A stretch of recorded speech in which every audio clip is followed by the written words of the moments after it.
Sveiki visi. Dieną papasakosime apie mūsų vonios kambarį, kurį turime kotedže. Kas patinka, kas nepatinka. Atsižvelgsit, gal kažkokių idėjų pasisemsite ir jūs savo namams esamų rekonstrukcijai arba naujų įsirengimui. Pogi kita ekrano pusė yra Mantas, tai jisai truputėlį papildys, nes aš jau kai čia atėjau, tai iš mano pusės buvo tik veidrodis pridėtas ir gėlė dirbtinė. O visa kita, visi sprendimai buvo pačio Manto priimti. Dar ir buteliuk mano idėja buvo. Prieš pradedant visą apžvalgą, nepamirškite paspausti mygtuko, prenumeruoti ir sekite mūsų Instagramo puslapyje, nes mes irgi daug metame naudingos informacijos. Tai kadangi stoviu jau tokioj fainai vietai, tai pradėsime nuo dušo. Labai patogu yra, kai yra didelė galvutė, aišku mes aukšti, tai yra irgi atitinkama pagal mūsų ūgį. 30 cm diametro, tai yra labai patogu, lietaus vandenėlis mus nuplauna ir palaiko švarius. Tuomet dažniausiai tai šitą aliejų kas naudoja.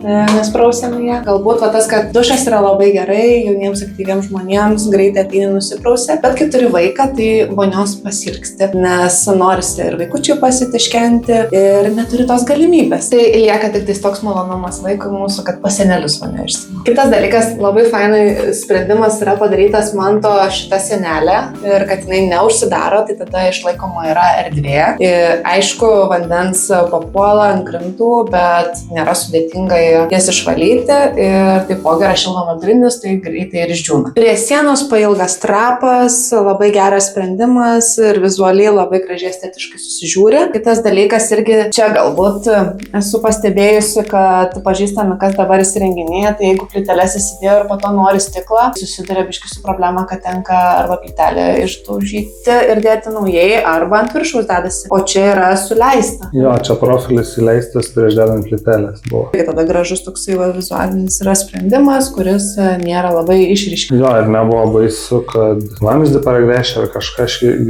šildomų grindų. Dabar name irgi, kai betonavus, žymėjau tiksliai, kur yra vamzdžiai, kad irgi galėčiau prisukti ir ne vien tik tai pas mus nesidės plytelės, tai reikės prisukti, nori čia tai plytelės lai prispaudžia jį. Tai. Tada, kitas dalykas, labai geras, iš AliExpresso. Šitas tas. Pigus sprendimas, be jokių gręžimo, nėra nei vienos vinies. Tiesiog, kai gavom, buvo kažkokie klijai pridėti ir jau treti metai jau šitas laiko. Gal truputėlį, va čia atsipinėjo dažai, bet negaila bus ir pakeisti už toją kainą, nes berods 10 eurų mokėjo, 15, kad tikrai nebrangiai. Čia aišku, kitas dalykas, minusas, čia kai plytelės klijavom ir sieną darėm, tai čia yra tualetas, visą sistemą patvinkinė ir čia yra nemažai ta siena išstumta nuo mūro ir čia buvo laisvai galima padaryti tiesiog nišą ir turėti labai gražiai ir fainai ir patogiai ir nereikėtų tada iš visai kas lentynėlę. Bet tuo metu kažkaip į galvą neatėjo. Na taip, tai dalinamės, kad apgalvotumėte irgi galimus įvairius variantus. Kitas dalykas, tai turbūt mano moteriškas atneštas, kad nesinori vis skirtingų buteliukų turėti apkrautų. Vieni aukštesni, kiti žemesni ir panašiai ir spalvoti. Tai nupirkome tiesiog iš Pepko paprasčiausiai buteliukus.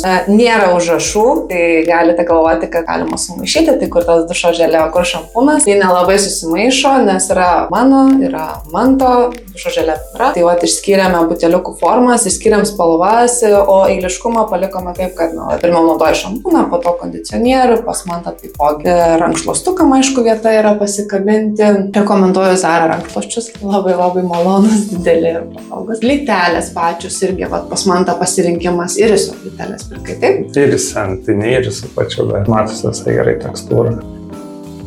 O grindų labai negraži. Kodėl? Man labai nepatinka. Tai vėl tokia idėja. Nes nėra daug ko norėjau. Man tai labai gražus pasirinkimai. Klozetą kaip ir pakomentavai. Potinkinė sistema dėta, Laufman firmos, lango turėjimas tualete. Čia daugiau gal iš asmeninės pusės aš pakomentuosiu.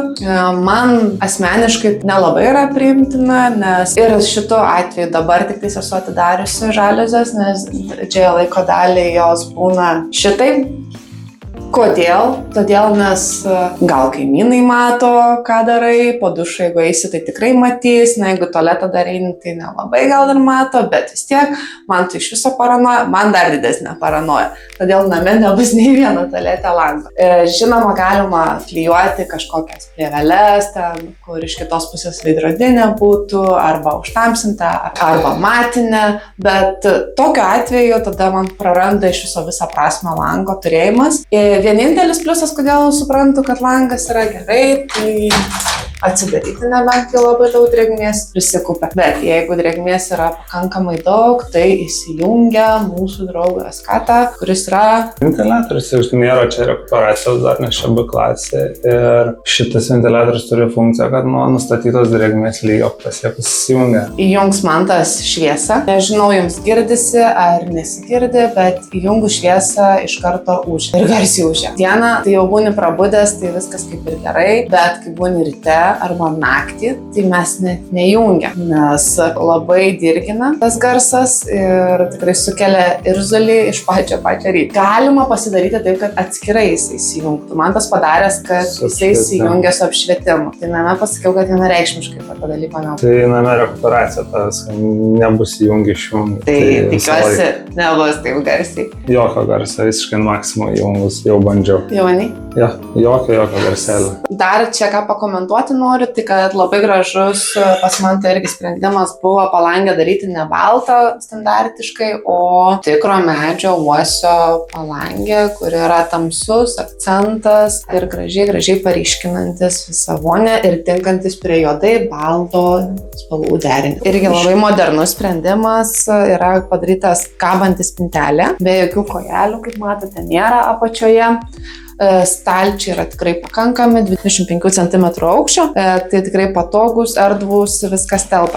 Vienintelis dalykas, kad jie yra su push sistema. Kai neturi šeimos, tai yra patogu ir gal rečiau naudoji, bet kai jau atsiranda namuose daugiau gyventojų ir atsiranda vaikutis, tai arba nedaryti pušo sistemos, arba daryti tada talviršį truputį ilgesnį, nes mes kai susidūrėme su problema, kad vaiką kaip prausi, po kriauklę, tai truputį pasilenki arčiau ir vis taip nusispausdavo ir vis nusispaudinėja tada. Ir talviršis yra Compact HPL, antracito spalvos.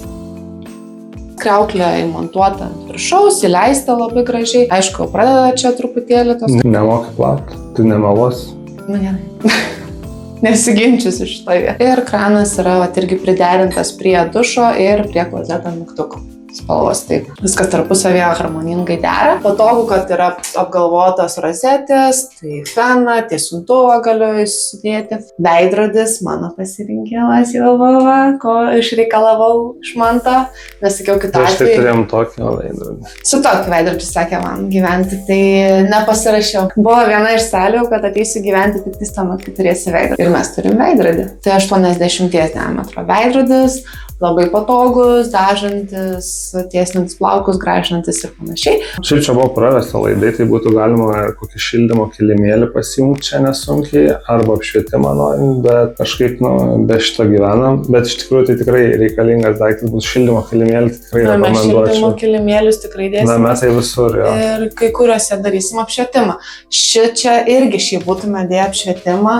Bet biški kainos Lietuvoje taip kandžiojosi ir šiaip dar kas patiko, kad yra metalinis rėmas veidrodžio ir jisai galėjo būti su apšvietimu, bet nesirinkome apšvietimo, todėl nes kaina ženkliai skiriasi. Kad veidrodį mes mokėjome rods 100 iki 150 kažkas, o su apšvietimu man rods ar 3,5 net ar 400 būtų kainavę. Papasakosime dalį, kai turite vaikų. Ir reikia pasidaryti vystymo stalą. Žinoma, galima vystymo stalus nusipirkti ir tenais į vaikučių kambarį pasistatyti, bet viena draugė pasakė, kad tikrai pasidaryti vonios kambaryje ir labai ačiū Laura už tą patarimą, nes jisai tikrai iki šioliai mums puikiai atsiperka, tarnauja ir labai džiaugiuosi savo vaikučio atliekama higiena. Susikonstravome, todėl nes vis tiek, kai mažylis yra, tu kiekvieną šluostymą nori apiplauti, o ne servetėlėm.